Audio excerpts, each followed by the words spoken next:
আসসালামু আলাইকুম আমার প্রিয় বোনেরা।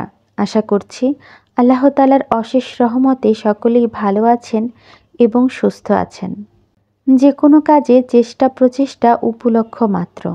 কাজ সম্পাদনের এবং তা কঠিন বা সহজ করে দেওয়া আল্লাহর কুদরতের অধীন।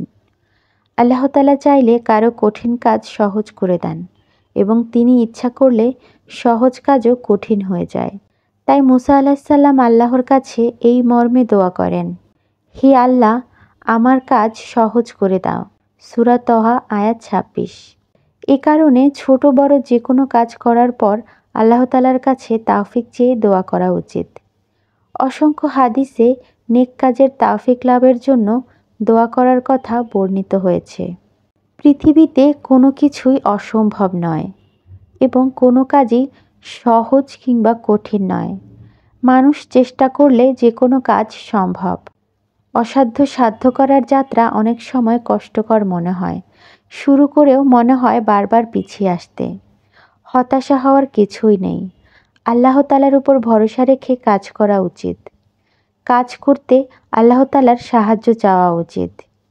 কোনো কাজ কঠিন মনে হলে আল্লাহ তাআলার কাছে সাহায্য চাইতে হবে, কারণ তিনিই আমাদের একমাত্র মুশকিল আসান।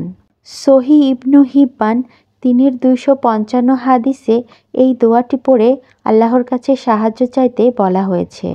দোয়াটি হচ্ছে, আল্লাহুম্মা লা সাহলা ইল্লা মা জাআলতাহু সাহলান ওয়া আনতা ইন শিয়তা জাআলতাল হাজনা সাহলান।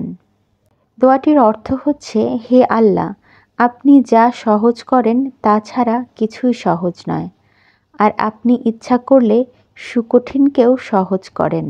তাই অবশ্যই আমার বোনেরা, কোনো কাজ কঠিন মনে হলে, কোনো কাজ অসাধ্য মনে হলে অবশ্যই এই দোয়াটি পড়ে আল্লাহ তাআলার কাছে সাহায্য চাইতে পারেন। আল্লাহ তাআলা আমাদের সাহায্য করার জন্য সর্বদা প্রস্তুত। তিনি সবসময় চান তার বান্দাকে সাহায্য করতে, তার বান্দার সকল কঠিন কাজ সহজ করে দিতে। তাই অবশ্যই আল্লাহ তাআলাকে ভালোবাসুন, আল্লাহ তাআলার কাছে বেশি বেশি সাহায্য প্রার্থনা করুন। আপনার দুঃখ কষ্ট মনের সকল কথা আল্লাহ তাআলাকে বলুন। আল্লাহ তাআলা নিশ্চয়ই আমাদের সকল কঠিন কাজ, সকল মুশকিল আসান করে দিবেন। ভালো লাগলে চ্যানেলটি সাবস্ক্রাইব করে দিবেন, আমার জন্য দোয়া করবেন। আসসালামু আলাইকুম।